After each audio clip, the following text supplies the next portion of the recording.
दोस्तों, आधुनिक भारत के इतिहास में ईस्ट इंडिया कंपनी तथा समय समय पर भारत में गवर्नर जनरलों का बहुत महत्वपूर्ण रोल रहा है।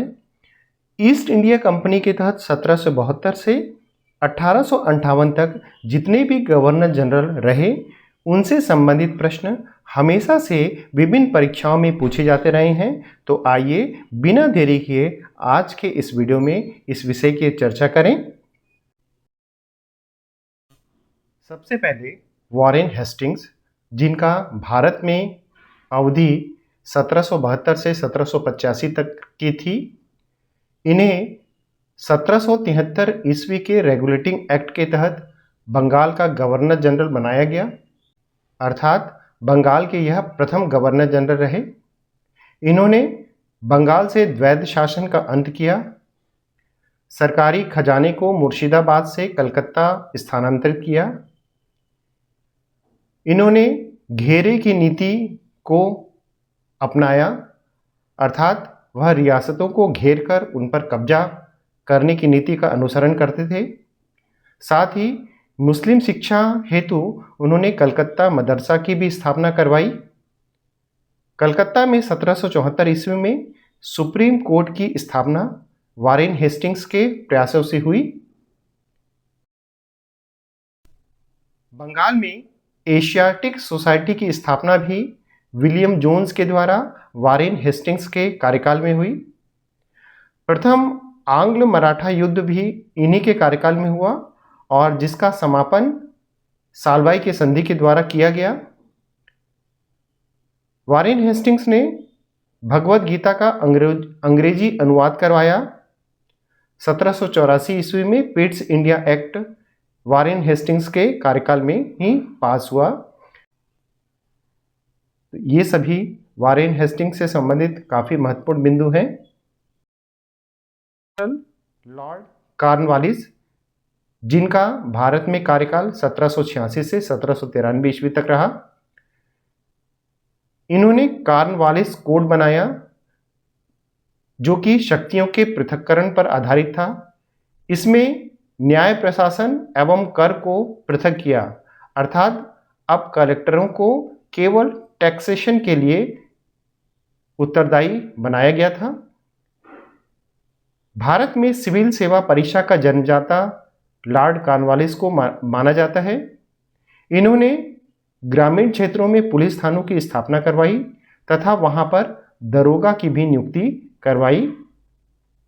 लॉर्ड कॉर्नवालिस का नाम स्थायी बंदोबस्त व्यवस्था से काफ़ी जुड़ा हुआ है, जिसमें उन्होंने बंगाल, बिहार एवं उड़ीसा में स्थायी बंदोबस्त व्यवस्था की शुरुआत की।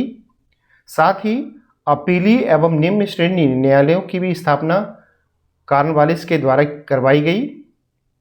जोनाथन डंकन के द्वारा लॉर्ड कॉर्नवालिस के समय बनारस में संस्कृत महाविद्यालय की स्थापना की गई। लॉर्ड कॉर्नवालिस के कार्यकाल में ही तृतीय आंग्ल मैसूर युद्ध भी हुआ था। जो गवर्नर जनरल है सर जॉन शोर, जिनका भारत में कार्यकाल 1793 ईस्वी से 1798 ईस्वी तक रहा। जॉन शोर के कार्यकाल में 1793 ईस्वी का चार्टर एक्ट पास हुआ। इन्होंने देशी राज्यों के प्रति अहस्तक्षेप की नीति का पालन किया, अर्थात बिना आवश्यकता किसी भी देशी राज्य के अंदरूनी मामलों में हस्तक्षेप नहीं करना चाहते थे। इन्होंने जमींदारों को भूमि का वास्तविक स्वामी माना। सर जॉन शोर के कार्यकाल में निजाम एवं मराठों के बीच 1795 ईस्वी में खुर्दा का युद्ध संपन्न हुआ था। अगला जो गवर्नर जनरल है लॉर्ड वेलेस्ली, जिनका भारत में कार्यकाल 1798 से 1805 ईस्वी तक रहा। लॉर्ड वेलेस्ली को बंगाल का शेर कहा जाता था। इनका नाम भारत में सहायक संधि प्रणाली की शुरुआत के लिए याद किया जाता है। चतुर्थ आंग्ल मैसूर युद्ध 1799 ईस्वी में इनके कार्यकाल में हुआ था। इन्होंने प्रेस पर प्रतिबंध भी लगवाया। इनके कार्यकाल में द्वितीय आंग्ल मराठा युद्ध भी संपन्न हुआ। लॉर्ड वेलेस्ली ने मद्रास प्रेसिडेंसी की स्थापना की थी। साथ ही 1800 ईस्वी में कलकत्ता में फोर्ट विलियम कॉलेज की स्थापना लॉर्ड वेलेस्ली के प्रयासों से हुई।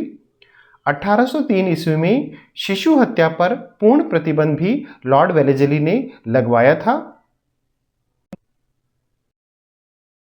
अगला governor general sir George Barlow, जिनका भारत में कार्यकाल 1805 से 1807 तक था।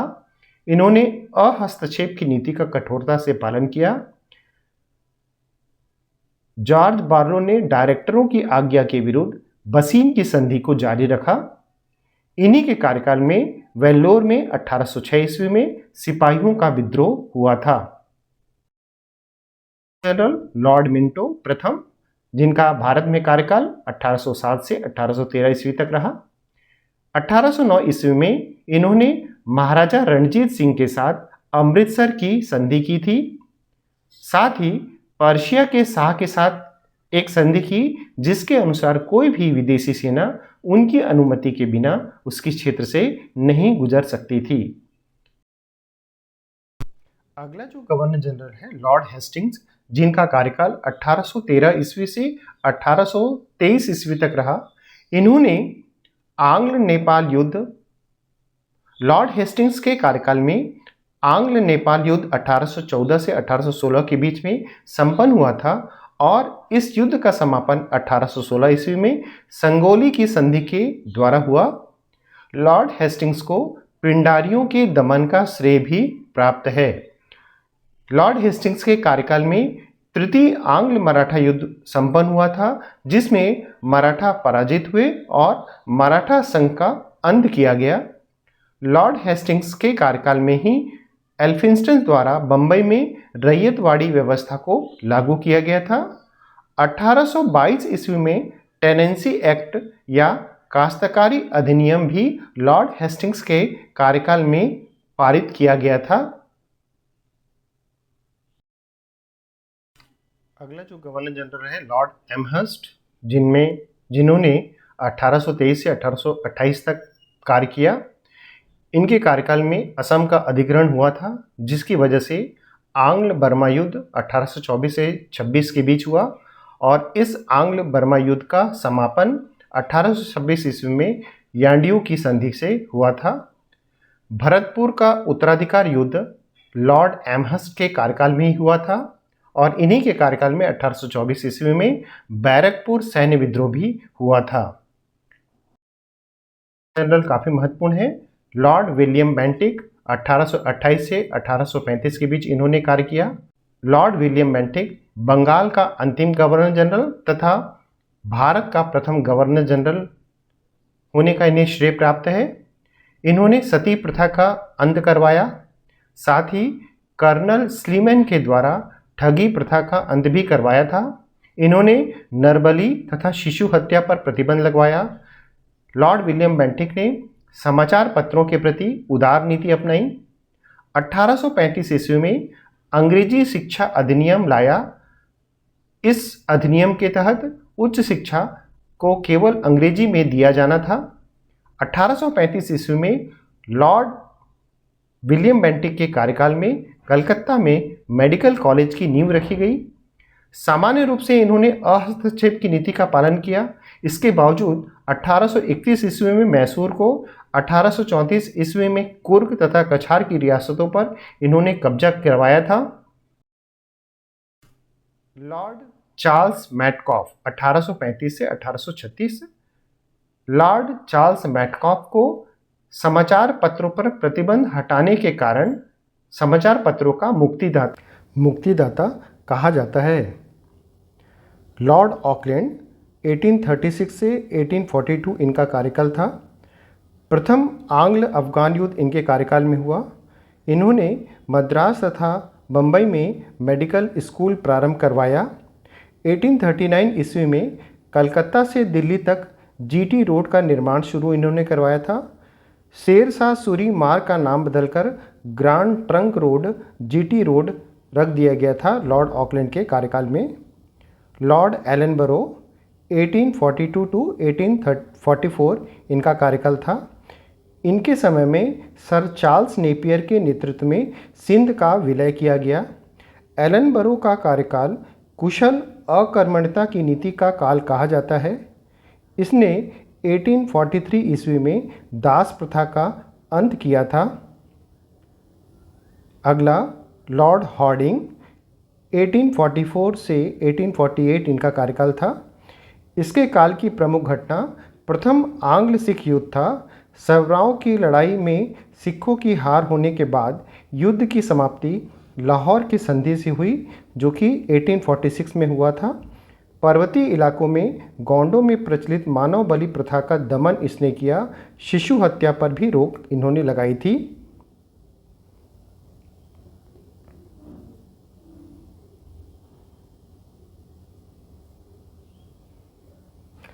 अगला लॉर्ड डलहौजी, 1848 से 1856। इसने युद्ध एवं व्यक्तिगत के सिद्धांत अर्थात डॉक्ट्राइन ऑफ लैप्स के आधार पर अंग्रेजी साम्राज्य का विस्तार किया। द्वितीय आंग्ल सिख युद्ध, जो कि 1848 ईस्वी में हुआ था, उसके बाद पंजाब को अंग्रेजी राज्य में मिला लिया गया। द्वितीय आंग्ल बर्मा युद्ध लड़ा गया। बर्मा की हार के बाद लोअर बर्मा तथा पिंगू को अंग्रेजी साम्राज्य में मिला लिया गया। व्यक्तिगत के सिद्धांत के आधार पर सबसे पहले 1848 में सतारा का विलय किया गया। तत्पश्चात जैतपुर तथा संबलपुर, बघाट, उदयपुर, झांसी तथा नागपुर को अंग्रेजी साम्राज्य में मिला लिया गया।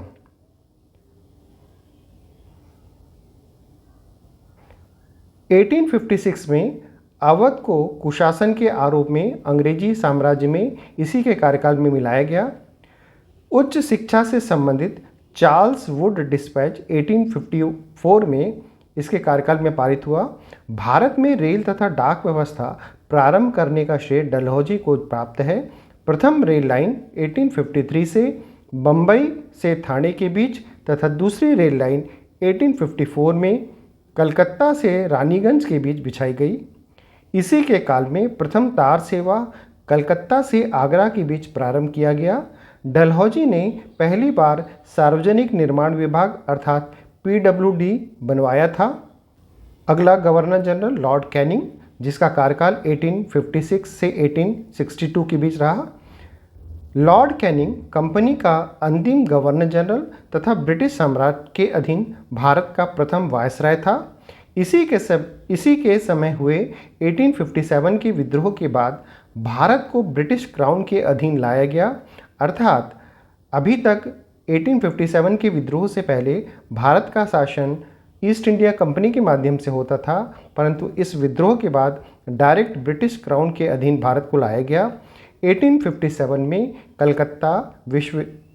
कलकत्ता, मद्रास तथा बम्बई विश्वविद्यालय स्थापित किया गया।